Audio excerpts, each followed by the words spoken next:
All right, it's Friday, guys. Welcome back to another edition of Real Estate Uncensored. We have an all-star returning guest with us today, guys. She is just a woman that, if you don't know her, you have been living under a rock the size of the United States. She is an incredibly powerful woman. She's a coach, she's a trainer, she's a speaker, she's an author.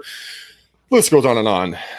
But first, that is Miss Bernice Ross. We're going to bring her in really quickly, but I got to bring my boy in, the evil bald ninja, the Volpinator, the Gene, the baldest of the bald. What up, buddy? Good happy Friday to you. Thank you, sir. And to you. And I want to tell you something. I got on this podcast last minute and I said, boy, Matt Johnson looks fantastic today. And I went, oh my God, that's Bernice Ross. Welcome to the show, Bernice. Thank you. She is way better looking than Johnson. Way better looking. And no question about it. I was talking to a friend of ours, Jean, and I'm not going to say her name, but her letter or her first name starts with a V, and her last one is a J. And there's this very special surprise gift we're going to give Matt one of these days. It's coming up next week, I think, right? Next week it's going to be. And I don't want to give it away either, but it rhymes with harmonica owns. Right, Bernice, we will tell you all about this off air. Our friend did a wonderful prank, and it is going to make us smile forever and ever. But right, we could probably we should do a test. We could probably get away with showing it right here and talking about it and see if he calls us. He's not watching this. Okay, great. Okay, give an image up, and then we'll do this. Okay, well, I have it. I have the real thing. Oh my God, get it. Bernice, you're going to get a kick out of this. So, I'm going to wear this next week. We're going to talk about how to relieve stress. This is exactly how to do it. You're going to get a live demo. Okay. Here you go. So I'm going to wear this next week, but we're not going to say anything when I wear it. We're going to see if he picks it up. I'm getting one too, by the way.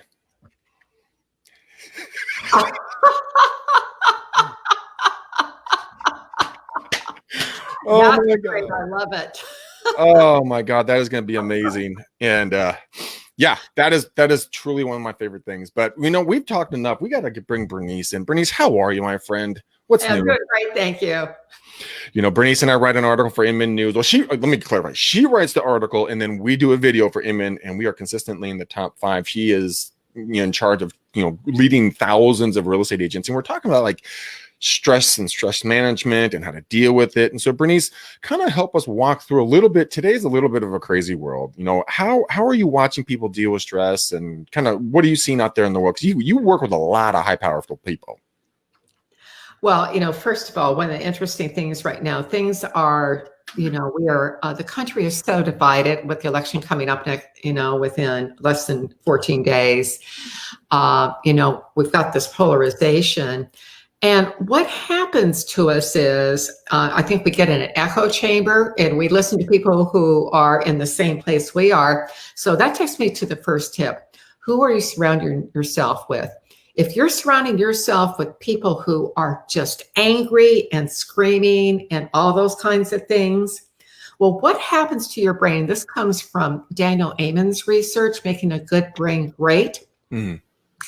And what he found, he called, one of the things that is a problem for us is we get what he calls automatic negative thoughts. And if I were doing this on a PowerPoint, I'd show, it's like to show you someone who's real upset. But automatic negative thoughts are thoughts that keep going around and around and around. So, for example, say that that you made a mistake and you just keep going and you just keep repeating, oh, I could have done this and I wish I hadn't said that. And you've got this automatic negative thought going around in your brain. Mm-hmm. Okay, so the first thing he says is you need to get rid of ants. Those are automatic negative thoughts. And then if I had my PowerPoint, I would have a great big old anteater up there. So what do you need? You need an anteater. But the way you get rid of them, your anteater, is to write them down. So you get them out of your head and on a piece of paper. And then the next step is, once you have got that down, write down all the different, and this is for any kind of problem you're having, write down all the different things that you could do to handle this issue. And, say that you're, when we were teenagers, and I don't know if they still do this, but it's like somebody get mad, they stick a banana in the tailpipe of their car or something. No matter how stupid it is, write down what you like to do, boil them in oil, whatever you're thinking about. Then go through all the options that you've chosen and then choose the one that is the best option and implement that, rather than having that thought repeat and repeat and repeat and repeat. Now, I want to go back to one other thing from Eamon's book. And I started down this path. So we've got a lot of people really angry right now. There's a lot of, just a lot of this back and forth. And the thing I know, and this is what disturbs me, if you've got someone who is so angry at one side or the other, and I don't care what your political persuasion is, but if you're normally a happy, kind of easygoing person, and the research, Eamon's research, he did all these brain scans, and what he found, so, great, you and I, Gene, we laugh, we have a good time. We're pretty, Gene, I don't know you that well, so I assume you're a pretty normal guy. That's debatable. That's debatable. Well, anyway, so what his research shows is that, so someone like us, if we get really angry, our brain waves are identical to people who are schizophrenic. Oh. So what you're doing is you are putting yourself into a state where your brain waves are identical to someone who's got a serious mental disorder. So I can go into the scientific explanation about the increase in dopamine from that. But the most important thing here is you want to keep yourself from getting angry. And what you want to look at, the first thing to look at is, who are you spending time with? If you've got friends who are so angry and all they can see is they hate this person who's running, or they hate this about what's going on, that hate, it's poison. You want to surround yourself with people who are happy, who are going to make you laugh, and get rid of those toxic people who can't get the negativity out of their, out of them. You just, it's like turn off the news, turn off the negativity. I read my stuff. I don't listen to stuff on TV because all the screaming and everything. And it's just, so first thing you want to do is, write down those automatic negative thoughts. This is from Eamon. Then choose, write down solutions, choose a great choice, what's going to work the best. And then surround yourself with people who are happy and positive. I want to add to that real quick. Okay. You said some really good things. And I think that, I don't want people to just, you kind of dropped a couple little breadcrumbs in there about it, but I think you're probably also talking about not just physically being around people, but socially being around people. And what I mean by that is online. So think about how many times you get angry. I'm not talking to you, Bernice. I know you don't ever get angry. How many times do you get angry when you're scrolling through your feed? And when you're scrolling through your Facebook feed and you see somebody that doesn't agree with your political stance or something else, and what's happening there? There's a release of chemicals in your brain that are working with your subconscious negative thoughts there. What you were talking about in the beginning, those ants, the automatic stuff, right? Keep drilling. It's funny that I can go down, I can go down my news feed and I can hide the name of the person that's posting about something political. And based off of what they're saying and what side of the fence they're coming from, I could guess probably 90% of the time who it is saying it.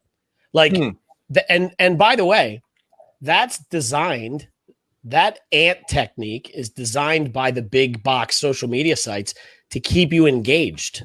So you got to be real aware. And I think I would like for you to jump a little further into this, if you don't mind, Bernice. And that's, how does this stuff apply a little bit to the social space as well, or anything else online?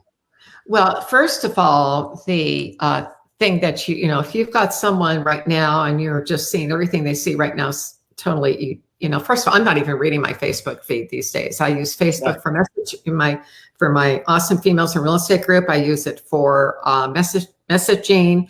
I will read something that's from one of the people that I know. And the thing for me is, because I write for Inman, I have to walk a line about, it's like what I do. If you want a real clear picture of both sides, there's several different places to go. If you're talking about the politics, one of them is Real Clear Politics. And what they do is they give you a conservative article and a liberal democratic article. I read both so that I can be informed about what both sides are thinking. But that is part of my role of being aware of what's going on. And I'm writing about things. But I'm not writing about politics, but yet politics permeate everything. There's another piece to this as well. There's another place called the Donut, and I love the donut. It's simple in it, but they give you bite-sized chunks on the news, and then they'll say, here are the facts. Then they'll give you, something from the Washington Post, center left, something maybe from New York Post, center right or far right, whatever. But they tell you where these things are coming from. So if you want to be better informed, if you're open to it, fine. If you're not, that's okay too. But know that your bias is, we all are biased. We all have opinions. And there's something, there's a phrase that I think I really want to have you take a look at. It's called, and this is really true, what you resist persists. So if I say, I do not want to have Gene elected. I don't want Gene to be elected. Now, let me tell you how your brain processes this. This is very interesting. So there's an area in your brain called Broca's area 10. And the neural scientists call this mother, because mother controls what gets into conscious thought. It's Broca's area 10. And mother can only process one thought at a time. So what happens when I say, I do not want Gene to be elected, for dog catcher? What are you running for, Gene? I'll do dog catcher. That's fine. So when I say, I do not want Gene to get elected. Well, what my brain has to do first is say, I want Gene to get elected, and then like a computer program, and then you negate it. So your brain says, I want Gene elected, not. That's the way it's processed. So when you say, when you're trying to lose weight, and by the way, you want to eat healthy and have the ideal weight. You don't want to talk about it because you lose stuff. You want to go find it. But the idea here is your brain can only process one thing at a time. So when you are saying what you do not want, then what happens is you're telling your brain, I want this, not. So, and what we know from self-fulfilling prophecy, and this is psychology, I taught psychology for over 30 years, but the idea with self-fulfilling prophecy is that, what you expect to happen will happen. Mm-hmm. And this is really, really fascinating research.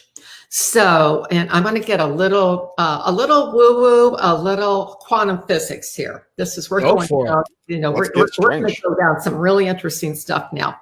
Nice. Because this is where the metaphysical intersects with the quantum physics. So, we've got the quantum, so the idea here is back in the 1800s, there was a researcher named Young and a number of other quantum physicists who believed that light is composed of waves. Mm-hmm. Einstein comes along and says, no, that's not right. Light is also particles. It's not waves. Well, anyway, one of them designed this experiment, and they've got the world's largest nuclear accelerators is in CERN, Switzerland. And they've been able to devise an experiment now where they can tell what, is happening in terms of the subatomic level. But so they devised this experiment. Okay, is light composed of waves or particles? And what the research found, self-fulfilling prophecy, if the researcher expected it to be light, it was composed of waves, that's what they found. If they expected particles, that's what they found. Your thoughts impact things at the subatomic level. So let me, and then the reason why I find this so interesting, obviously you and I have worked on this in some products that we built, and I'm literally seeing your slideshow go through my brain as we're talking. And I remember seeing this stuff, but I've been, and I think this is very true. I have been, listening to a lot of stuff and, listening to people's opinions on a lot of different things, political and non-political. And I felt myself getting angrier and angrier and angrier and angrier, and just sort of perpetuating itself to the point where I found it the other day. I'm like, I've got to stop this. So I took a shift and I stopped the input that was coming into my life. And it dramatically, increased my happiness. And that took like within a minute, I was happier. And then I was able to get a very kind, incredible message from a young gal. Her name is Jenna. Jenna, boom, drop mic. And I know what you're doing right now, by the way, because you told me what you do when you listen to this podcast. So you're busted, girl. That gets interesting. Yeah, wait a minute. Do share. I can't share live. She asked me not to share live. Oh, I've heard a lot of things that people do when they listen to this podcast, but this one I've never heard before. But your secret is safe. Your secret is safe with me. But you really want to go there with what the news was last week? Oh, dude. And so she sent me a very kind message today in a video format saying she listens to the show. She loves me. She thinks Matt and I are great. She didn't mention Gene. I don't know why she didn't mention Gene. She did not mention me. She got knocked down a peg of show follower. Thanks for nothing, Jenna. God. But when I got her message, that was a negative thought. Does that really support you to say that, Gene? No. I'm sorry, Bernice. So I mean, you've got the beta endorphins from laughing. Now you're treating a little bit red. That's good. Yeah. but here's the point of the story. I got this message, and she was so kind, and she just took the time out of her day to kind of mention how she enjoyed the show and I was educating and yada yada. It put me in such a good mood. I'm like, that was amazing. That was probably took her maybe a minute and a half to do the video. I immediately shared it to Matt and to Gene for them to see what was going on, and I have been in a fantastic mood all day. So, Bernice, what's the science behind shifting your mindset from negativity to positivity? How can we do that more often? How can we stay in that better mindset? Well, first of all, again, remember you can only have one thought in your brain at a time. True. So one of the things that I love training, especially if I'm doing it live, I've got a group and I have them stand up, okay, raise their hands and look at the ceiling and wave their hands. Okay, so, come on, guys, look at the ceiling, wave your hands. Come on, Gene. Gene. Come on. Look at the ceiling, up at the ceiling. Wave your hands? Yeah, like back like this. Okay. Okay, great. You had a smile. Look at. He landed with a smile. Gene, you're a little bit more straightforward. But I got it. So what happens is when I do this live, I've got a room full of a couple hundred people and almost, there maybe be one or two, but almost everyone has a smile on their face. Now, why is that? Well, this comes from something called neuro-linguistic programming. And what it references is that we get feelings and, our responses get anchored in our physical body. And I'm going to give you some examples, but let's start with this one first. So when you were a baby, unless you had mommy dearest for mom, but when you reached up, your caretaker, your mother, your father, whoever it was, they would pick you up, feed you, change you, hold you, love you. And you have that anchored as disposition as a positive, happy feeling from birth, unless there's been some weird things in your background. But even if you think about, hey, my team scores. Yeah. Dances, how many dances have dance moves with your hands above your head? The point is that those positions are, so if you're getting ready to go on a listing appointment or something, you're having a bad day, we don't want to do that in the front door of the seller, but at least you might end up in a padded room. One kind of group, and they said when you could go in the restroom, it might look a little odd with your hands waving above the door of the restroom. Well, you know what, Bernice? There's actually something. So you obviously know Amy Cuddy, and before you and I had started working together and everything else, I listened to her TED Talk talking about body positions, right, and the power poses. And so they have a couple different power poses. One is the V, like we we're just talking about. One is Superman. You got to stand up like Superman. The other one's the boss, when you lean back and you put your feet on your desk and you hold these poses for, I think it's 3 to 5 minutes. Now, if you do it in public, they're going to arrest you for being insane. But I went, and this is right when I did this, Bernice, so I can speak to absolute truth how this works. I went to a listing appointment, my highest listing appointment I ever went on when I did it from cold calls, a $3 million home. I was intimidated. But then I said, you know what? To hell with this. this is my listing. And I sat out in front of the street behind my car. I did a Superman power pose, and I held it there for a couple of minutes, and I walked in, and I'm like, this is my freaking listing, and I'm going to own it. And I took that listing that day, and it did change my energy. It was phenomenal. Let me share this. I was doing a training when I was working at John Douglas. I ran the training for 4,000 agents, and we were doing, the company had a meeting that, and you get agents in the room. They were going to go out and take phone calls. That's just the way it is. Well, there were two entrances. There's the one up by the person who's doing the speaker. I go to the back of the room and I do the power pose by the door, and people would turn around and look, and they sit back down. It worked. It was so, but hey, Veronica, thank you. So anyway, the other thing that you can do, and this works so well, and Greg, you and I have talked about this before, but one of the things we know is that you've got your left and right cerebral hemispheres. And when you get up in the morning and you're feeling out of sync and you're just kind of, well, what's happened is both cerebral hemispheres are not firing at the same rate. It's just it's like the waves are out of sync. But when you get them into synchrony where they're both moving together, that's when you get peak performance. Now, if I could figure out how to link a video I've got, I should, it's a YouTube video that shows peak performance. It's a macaw. It's very interesting. But anyway, excuse me, cockatoo. But the bottom line is here, if you want to get your brain synced, the easiest way to do it is listen to your favorite music that makes you want to snap your fingers, because that snapping the beat entrains the brain to match that beat. So when you find that, and you find something you want to snap your fingers, move around and dance to, that's putting your brain into synchrony. So super simple tip. Get your brain in synchrony. You can do this if you need to, but just that music alone is enough to do it. It's tied to the beats. And what happens is, whether you've got Spotify, iHeartRadio, whatever Apple Music, whatever you're using for your playlist, when it selects things for you to listen to, it's based upon the beat that you want. And you'll notice that it will serve up things that have the same beat.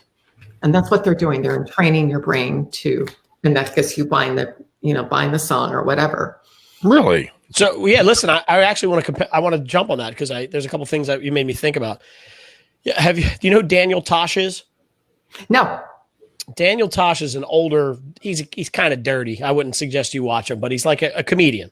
I taught psychology for over 30 years. When I first got transferred to Pierce College, they told me that you're going to be teaching human sexuality. I looked at them and I said, talking for 15 years constitute adequate preparation. It turned out it did.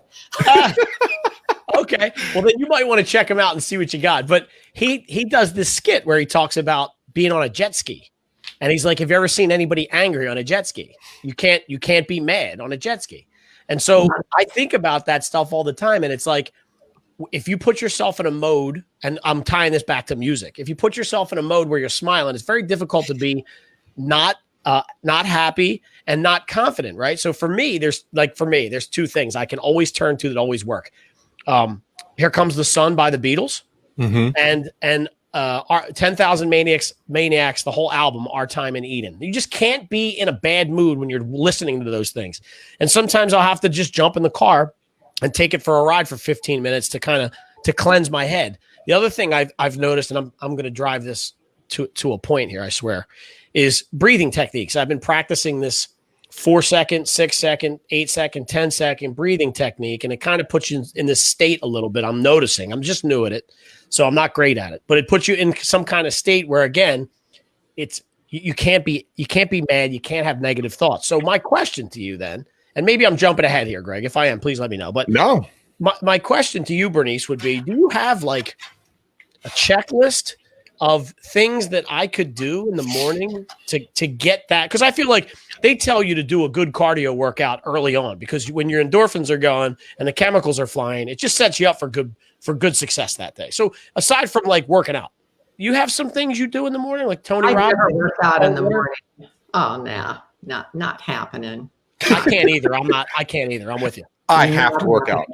I Just have not to work out. happening. I'm a night owl. It's not happening. In terms of, so do you want, tips to start your day off right? There was an article I saw this morning where they talked about, take a power hour for yourself, which may be,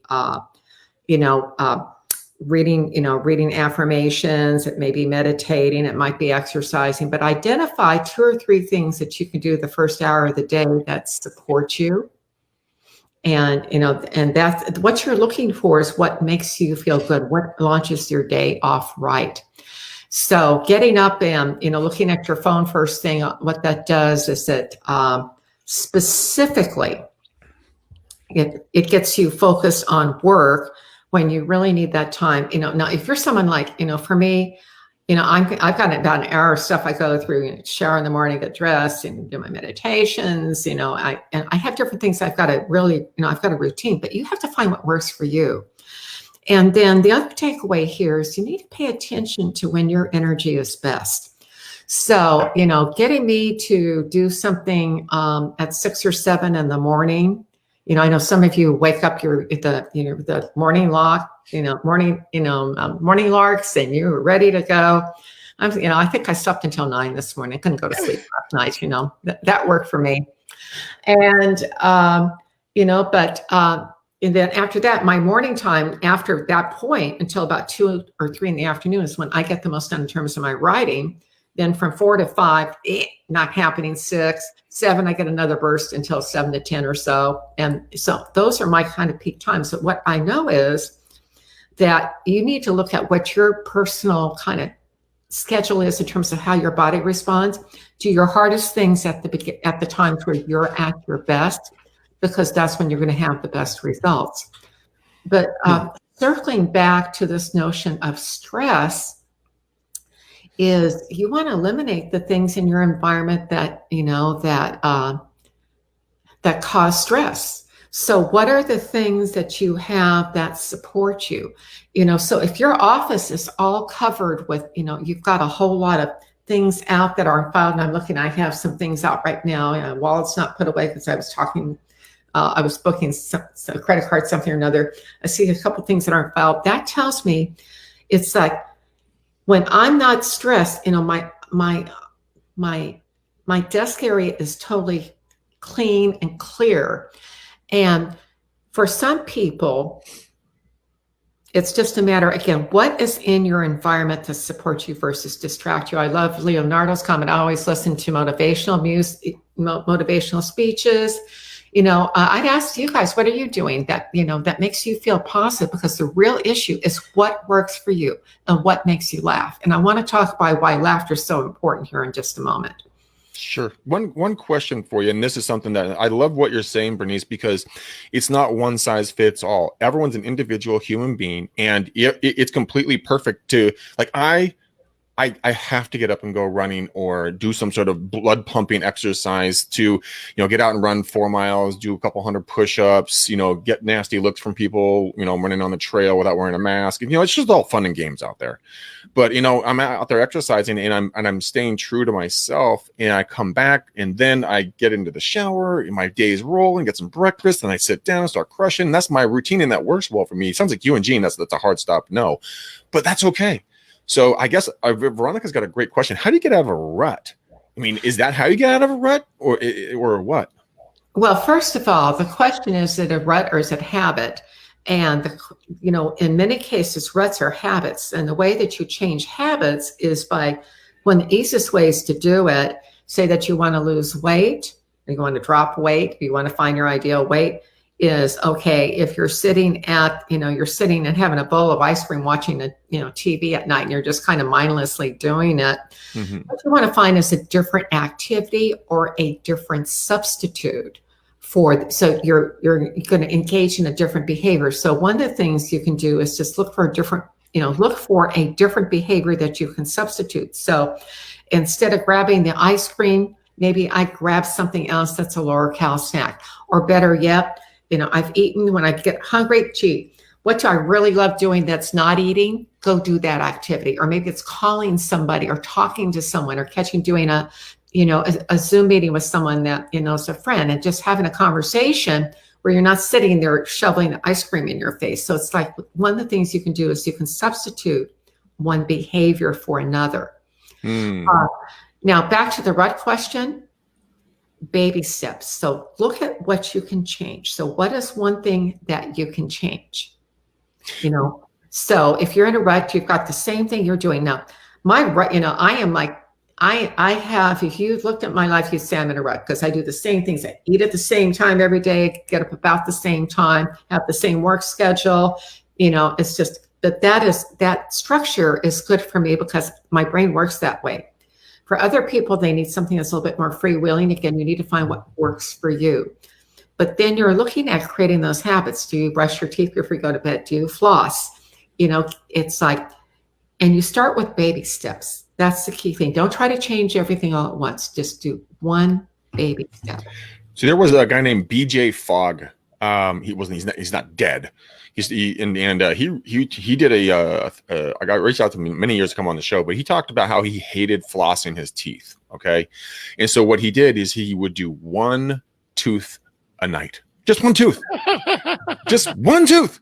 Right. But he changed it. Then he'd do two, and then he'd do three. Then he became like a psychopath, and he would like floss all the time. And your thought pattern is just so spot on. I mean, I didn't want to get in my big pool and do swimming, but I wanted to lose a couple of vanity pounds. Right. And so I said, well, gosh, I used to swim 100 laps. That's a lot of laps swimming. So I said, you know what, Greg, you're going to go down, you're going to do 20 laps, and then you're getting out of the pool. I don't care how you feel. So I went down there, I did 20 laps. I'm like, man, that was easy. Next day was 30, 40, and it progressed all the way back up to 100, 150 laps a time. And it's so incredibly true. But what if you're in a situation where you're stuck in a job that you hate but you have to make the money, right? Or in a relationship in COVID that's gotten a little out of control, and you're like, oh God, this person's really driving me bananas. The job is probably more relevant to a lot of people.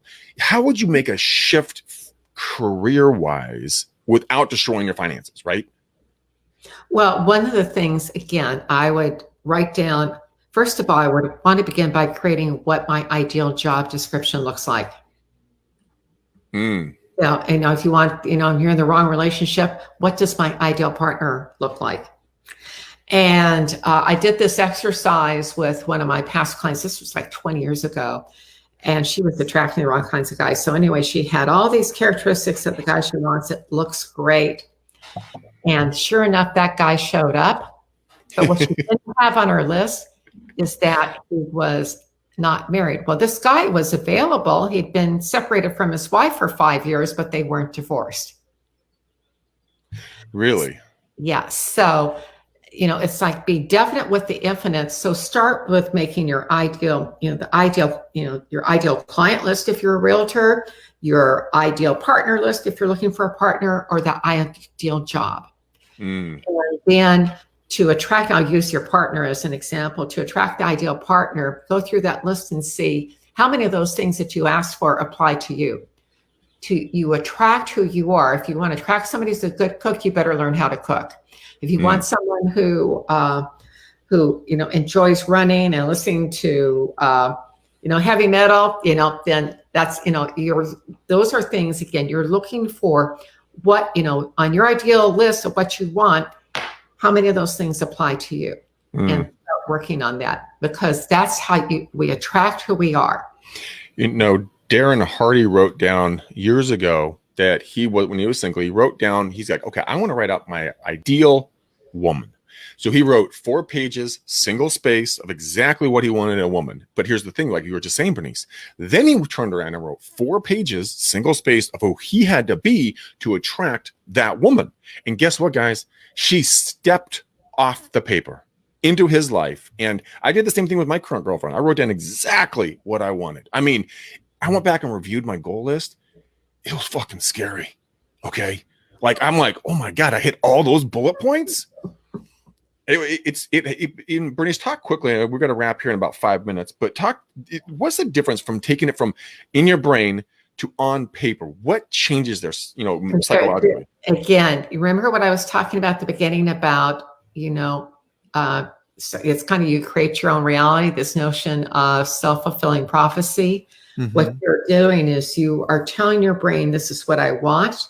And then we don't know the magic here, but again, it works. So it's like your brain somehow will filter. And again, you get more like that. When you know what you want and you're clear about getting it and what you have to do to get it in terms of who you have to be as a person. If you want clients that are fun to work with, you better be fun to work with.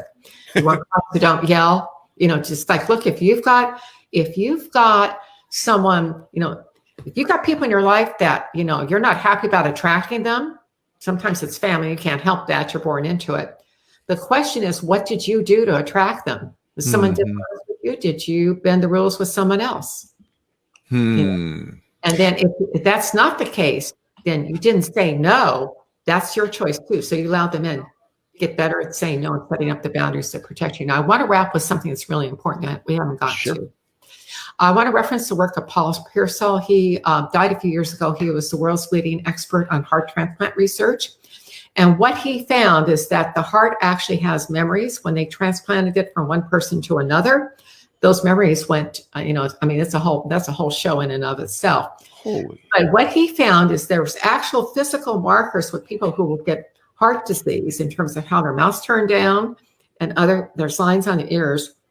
But his research showed that there are three things that you needed to do to improve your health and fight off cancer. Number one was to laugh. In fact, 100 belly laughs are better than jogging 5 miles. His recommendation: sit on the curb, laugh. It's better than jogging. Way better for you. I'm with them. I'll sit on the curb and laugh. It works for me. The second one is to have dinner with the people you care about 5 nights a week. And then the third one is to help others. The act of helping someone else creates, it's like it gets you when you help someone else. That person may not be someone who helps you, but it comes to you somewhere else. So, and then I'm going to add the last one to kind of wrap with today is express gratitude. If you are in a negative place, one of the quickest ways to get out of it, because your brain can't have those two thoughts simultaneously, is to express gratitude. And say, okay, instead of what's going wrong, tell me what's going right. In case nothing's going right, gee, the electricity is on, the AC is on, my car's got gas in it, I've got food on the table, I had a place to sleep last night, I don't have COVID. You can start looking at all these things that you have to be grateful for. And it changes your mood because your brain cannot concentrate on more than one thing at a time. When you're being grateful or smiling or expressing, when you're expressing gratitude, when you laugh, there's only room for that. Wow. Okay, hold on. I got to do something. I'm so uncomfortable but grateful right now. I want to tell you something. Can I tell you something, Bernice? Sure. This is going to be the weirdest thing I may have ever said. I doubt that. No, this is strange. This is because of what we're talking about, how what you expect you get. Yeah. Literally yesterday, I'm not making a piece of this up. Literally yesterday, I was talking about books, and I went back to a book in my head that I remember reading when I worked for an insurance company back in the mid-90s. Okay? And I couldn't figure out this guy's last name. You just said it, Dr. Paul Pearsall. It was the pleasure principle. I haven't thought about this in 30 years. Wow. And I just Googled it. Like, you just gave me chills. Why did you bring up Dr. Paul Pearsall? That was the weirdest thing I think I've ever seen. I always talk about him. I heard him speak 3 times in person, and he talked about the healing power of aloha, one of the most powerful speeches I've ever heard anywhere. And I just love this man. I talk about him whenever I talk about mindset or stress. Paul Pearsall's research, someone I actually had a chance to see 3 times live, and in one of those, in 3 of those environments where less than 100 people in the room. It was just really phenomenal. So I read that book. The reason why I thought about it is because I read that book as a 21-year-old, remembering how it altered the way that I thought about things, and that's what made me think about it the other day. And I'm right on board with you. I may have to go back and revisit that one, The Pleasure Principle by Dr. Paul Pearsall. How about that? That's so strange. That's right. Synchronicity. You attract who you are. You wanted an answer. Here I am, Jane. I like it. I'm believing you. You brought it up. You conjured it up. I didn't know what we're going to talk about today. That's true. That is true. I said no to the first topic. I think this one worked out really well. I think so as well. You guys, now you get to see who I get to hang out with at least once a week for 2-hour stretches, and you wouldn't believe the amount I have learned from this woman, especially when it comes to saying negatives when you, or I don't want you, when your brain says that I want you, but then I don't. That was actually, Bernice, from the stuff that you and I talk about off air. I was actually using that principle in another setting, and I'm like, gosh damn it, I'm doing this. I'm asking for it again. I got to change my verbiage. Which is why they say multitasking is BS. You can't. Your brain can only do. You're right, Gene. Yep. It's task shifting. It's not multitasking, and this is why this is why texting and driving is so dangerous. Not only are you task shifting, you are also rule shifting. The rules for operating my car are different from the rules from texting. Yep. So, and what happens is, that part of my brain that's paying attention to driving. It can't be when you're texting, you've got the part of your brain that is, it's just not working. Your conscious brain is not paying attention to what's going on because it can't do it. So it makes you blind, and this is what causes accidents. So, wow. Bernice, I want everyone to reach out to you. You have a product that you and I built. What is it called? Where can they get it? And there's a discount, I believe, involved. Yes. I don't have the discount code, but Greg's got it. He'll send it to you. Go to our website at realestatecoach.com. Again, that's realestatecoach.com. And for those of you who are experienced agents, you want to check out the program that Greg and I did, List and Sell Real Estate Like Crazy. And this thing is gold. I did the first version of it in 2000. We have updated it. And then I got with Greg, we've got the brand new 2020 version that just came out just in the last few weeks. You want to check it out because it's got the best of Greg and the best of me. And then for those of you who are new agents, check out our new agent sales training at realestatecoach.com.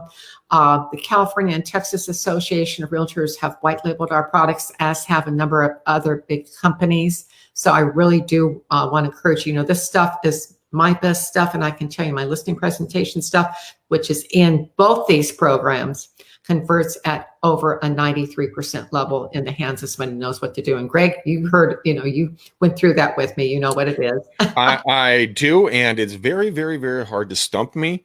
And she stumped me at least 3 or 4 times. And I was like, what? She's like, yeah, try this, do that, say that. I'm like, that's genius. Genius, woman. If you guys go there, go to realestatecoach.com. Easiest website on earth to find. You can use the promo code McDaniel and knock $100 off this program. And if you guys don't like it, we'll give you your money back. Okay, we're not going to hog tie it to this thing, but it is dynamite. And by the way, if you have problems with the sign up or with the code, email me at Bernice@realestatecoach.com. I'll be happy to make sure that you've got that handled. And guys, don't forget, sign up for Inman News. Bernice puts out legendary content. She and I do a video every week. It will be an amazing, amazing investment for a couple $100 for the year.